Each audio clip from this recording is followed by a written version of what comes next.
Everyone, my name is Noel Vega Jr. I am a man of resilience, dependability, and integrity. It's an honor to be in this class and an honor to get to know each and every one of you guys throughout this course. So here's my slideshow about me. My major is educational studies. I expect to graduate in fall of 2022, and I'm pursuing a career as an elementary school teacher. I have a drive and passion of teaching the youth, seeing development, and being a positive role model in their lives.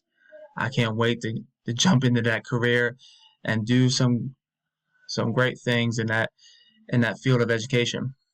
The background is a representation of myself as well. The mountain is a reflection of growth academically, personally, and professionally.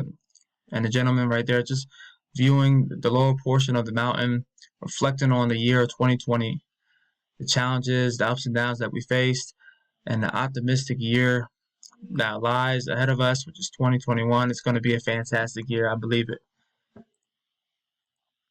Now, on to my immediate family. I define family as a support system, a foundation of self, unconditional love, acceptance, and unity. So let me introduce you to the bunch. As you can see on the left and right hand photos, it's the three of us. Um, on the left of us is my wife, Erin. We have been together for 10 plus years. We're actually high school sweethearts. She's my pride, my joy, my everything. I love her to death. And then my son, which I love dearly, he is 8 years old. He's 8 years old. His name is Donovan. And oh man, this kid's amazing. I can't wait for what he's going to accomplish this year and the changes and things he's going to do in the years to come. He's going to be a difference maker in this world. And then in the middle there is our two dogs. On the left is our mixed breed. Her name is Georgia. We rescued her about 3 years ago. And then we have our elder of the family, which is Daisy. She is 11 plus years old. And she's a Cavalier King Charles Spaniel. My extended family, very, very blended since being married. However, we have commonalities, especially when we talk about extended family, the brothers and sisters, the aunts and uncles, the nieces and nephews, the grandparents, etc. But I do want to highlight a couple things. For my family, my stepfather coming into our lives with his son, that has changed the world for us, changed for the better. And they're pictured on the right-hand photo there. The gentleman at the rear is my stepfather, and the gentleman in the white jacket is my stepbrother, which has really extended our family as definition presents itself. And then in the middle there is a group of friends that have been with us since high school, and we have accepted into our family. And friends are important. Friends come and go, but there are those friends that just define family for us. So on to my heritage and culture. As you probably figure out, I am an Hispanic American. My family is primarily from Puerto Rico. I was born in the United States. However, I define my culture differently than many others out there. I define it from the characteristics that I draw through for what I've seen and what I hear and how my experiences, not only with people from Puerto Rico, but being in Puerto Rico. So these are the three things that really pop out to me of our culture: dancing, the vibrant colors, the music, and the food. But some of the characteristics that come out of that I define as our culture is hardworking, vibrant, angelic, outgoing, hardworking. If I didn't mention that already, I did it again.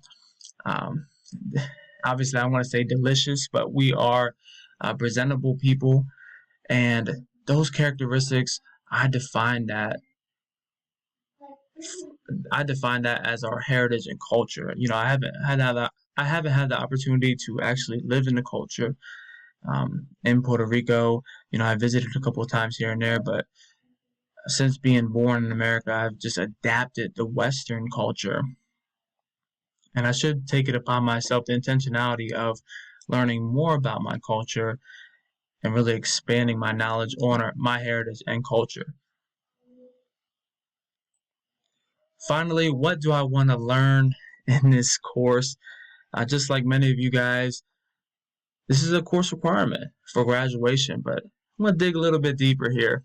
So I really want to know a couple of barriers and parent involvement in the educational system. As a parent, I'm learning on the go, I'm learning on the moment, and I just want to know what my barriers are and how much involvement I can, impact on the educational system to better not only my son, but for future parents. Also want to know how to develop, relationships that solely focus on the interests of the child. I think emotions really cloud us as people, and we want to know, and that could deter from relationships being built from teacher to parent, which can affect the teacher and student relationship, and that's a shame. I've seen that through my experiences as a kid and seeing it in other children. So it stinks, especially when it comes to disabilities. That can affect the family dynamic as well. Just interested in learning about that relationship being built. And then finally, what determines the IEP? Uh, Throughout the other courses that I've been through, the IEP is very important, but how's that incorporate into the family dynamic? Who's requesting that? Who's determining that? What is the process? And my experience with it through a BIP, which is a behavior intervention plan that we incorporated with our son in second grade, really helped him a lot. The communication was there, and it continues to be there. Is that the same for every student, parent, family relationship going further in their school district, especially with students with disabilities? How's that work? And who determines that? It's an honor to talk to you guys through this PowerPoint presentation. I hope to chat with you guys throughout the course, and good luck. Thank you, guys.